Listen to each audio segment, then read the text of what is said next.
Hello, this is the Green Arrow again. Today I'm going to be looking at finding floating islands in Terraria. Basically, if you don't know what floating islands are just like the ground that I'm on right now. Except, well, they're floating up in the sky. They've got minerals, they spawn enemies, they can have trees and all that kind of stuff.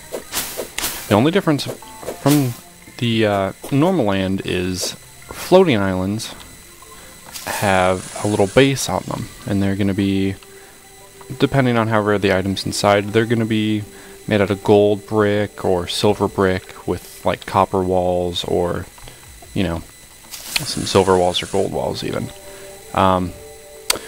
Yeah, so depending on the material that they're made of, it will tell you whether you're going to get the super rare loot items that you can get, or the regular loot items that you can get. Some of the really good loot items you can get are, I think it's the, basically there's a sword that you can get in the game, the Star Fury. There we go, that's the name for it. The Star Fury. It's a sword that shoots out stars, and it uses the mana. Yeah, I've got some mana over here.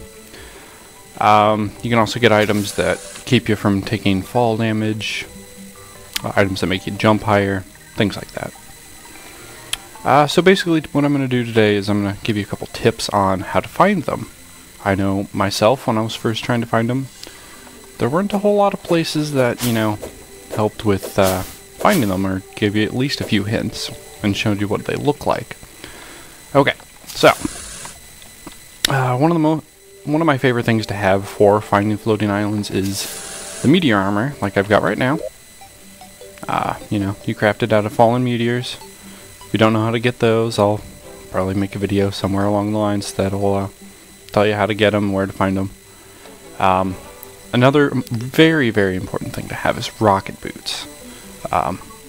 These rocket boots use a heck of a lot of mana, so that's why you need almost the full thing of mana, plus the meteor suit, which makes you use less mana. There's also the cobalt armor that you can get later on. I don't quite have that one yet, but it's just a little bit better version of the meteor armor, except you can't make it. You gotta find it. Anyway, and then I've also got a band of star power, which regenerates my mana. But that's what I like to use when I'm trying to find floating islands in my worlds.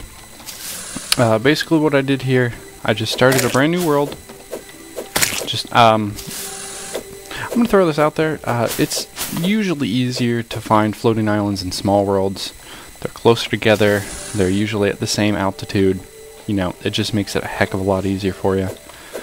So what I did, I just created a brand new world. Just created a small one, and my original spawn point, right over here. Right over here. I already made a house for myself, you know, just in case I get a nice zombie attack at night. I already got the guide moved in. So basically what I'm going to do is I'm going to show you how I usually like to go out and find the floating islands. So basically I'm just going to start at a semi-high point. You know, I don't want to be too picky. I think this is probably high enough. All I'm going to do is I'm going to jump up.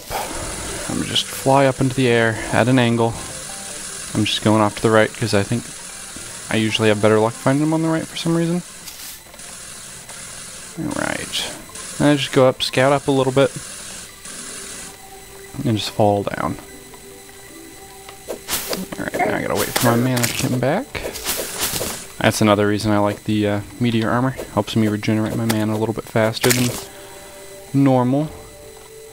Also, reduces the amount I use when I have the full set by 20%, I think it is. Alright, so let's fly up a little bit. Oh, well, looky here. This is a floating island. See, we got lots of rare minerals. We got silver ore down here. We got some gold. Now, this is the most important part. We got this nice building made out of silver bricks and gold walls. And what you're going to find in here is in the middle is a chest. And that chest will contain different items, depends on how rare it is. This one's got the lucky horseshoe, like I mentioned. It negates fall damage, which, if you're digging straight down like I do to find rare minerals, very helpful. So let me just equip that over there. Let's see, got some copper bars, wooden arrows, and potions. I always like to take the chest with me as well, just so I can store some more items. If you want, you can take apart the building. As I showed in my first video, I actually made my house out of gold brick that I found on one of these. I took a few floating islands, but I really didn't want to waste my nice gold ore. I'm just making my house look nice. But I guess I'm kind of a cheapskate in that respect. So let's get some of this up here. Okay, that's good enough. We got a few. 32. Okay. So, yep, that's a floating island. It's got tons and tons of rare minerals when you find them. As you can see, this place is covered in ores. We got silver, more silver over there, as well as gold up there. Alright. Another nice thing about finding one is it helps you when you find others. So when I'm ready to go see if I can find another one, I can just launch myself off the side. Keep in mind, in small-sized worlds, there's generally, I think, 3 or 4. Sometimes there's only 2 floating islands.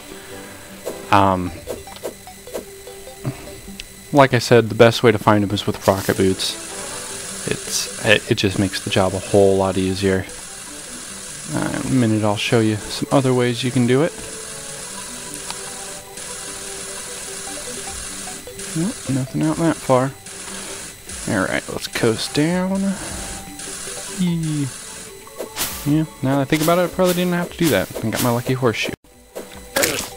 Slimes. Bane of my existence.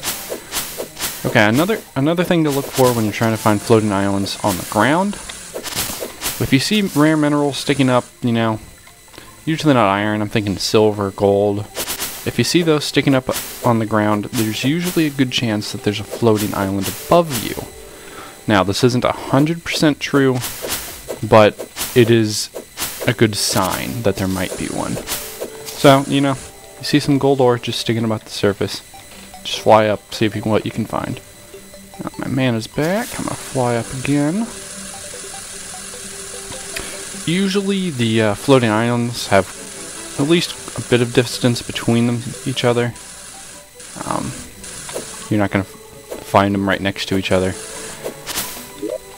Yeah, they don't. When the world generates, they don't put them that close to each other. So, you know, you might as well walk a little bit. All right, let's just chill a little bit and wait for my mana to charge back up. If you haven't noticed, I really like to cut grass. I feel like I'm in Zelda, just cutting the grass, looking for items. Chop, chop, chop, chop, chop, chop, chop. Okay, yeah, that's good enough. I got plenty of mana to go flying a little bit. Alright, let's go off to the right. As you can see, I'm just kind of like boosting and stopping. Ooh, found one. Missed a little bit, but... Alright. Yeah, you see what I'm doing? I'm just holding down the space bar a little bit to activate the boots, letting it go, and then doing it again. That way I'm not just wasting all of my mana on getting upward thrust. Chop, chop, chop, chop, chop, chop. Alright, let's see here.